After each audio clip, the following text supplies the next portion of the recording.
tea has almost supped. Why have you left the chamber? Was the hope drunk when you dressed yourself? Hath it slept since?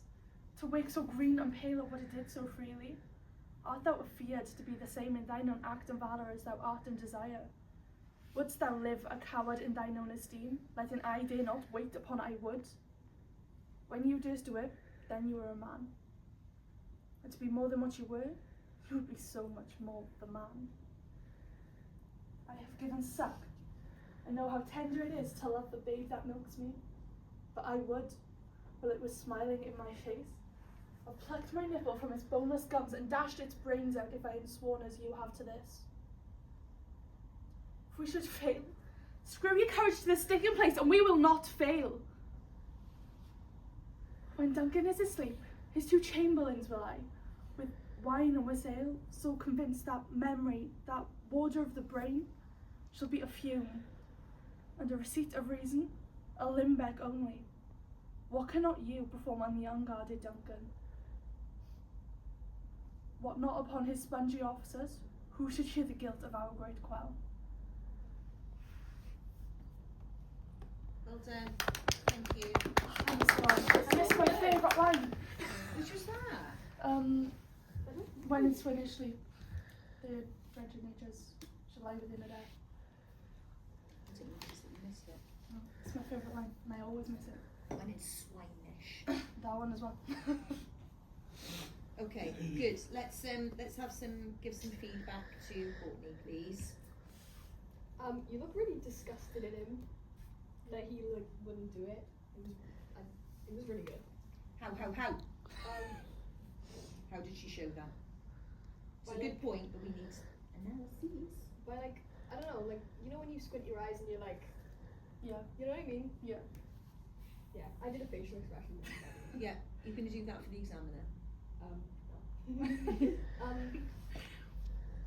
know when you. I think it's when you you scrunch your nose Yeah. and your eyes are yeah, I was gonna say that. Yeah. Okay, Alfie. Really feel the emotion behind it. So I was a bit scared there, to be honest. And your intonation was very good. Yeah. With you knew what you wanted to say and you knew what you wanted to tell him, because you just there was a nice switch from when you went to yelling to coming over here and talking about fashion, bringing out a child or whatever she says. Yeah. I like the rise in your voice when you were yelling. It seemed it was really believable. Good. Any pointers for shifts, changes? Don't forget you can self-eval as well. On the spot now, what? I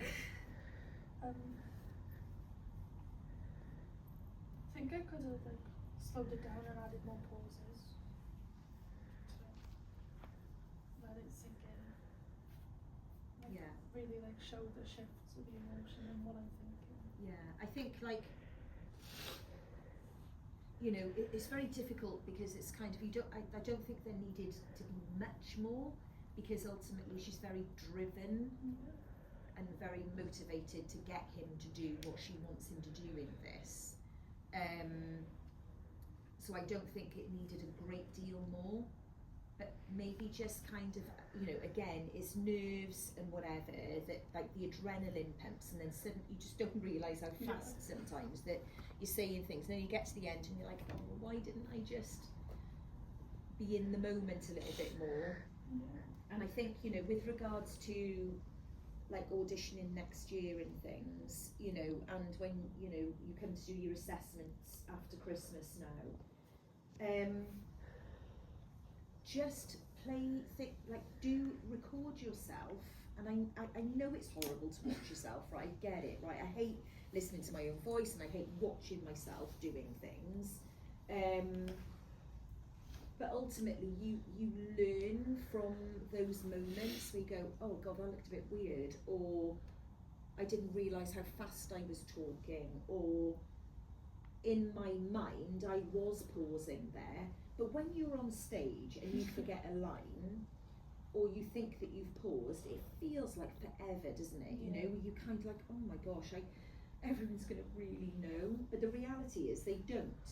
And as long as you kind of like, you know, Matthew Rees, I keep referencing him, but this is why it's so important to go to theatre and also to hear from performers, because as he said, he did forget lines.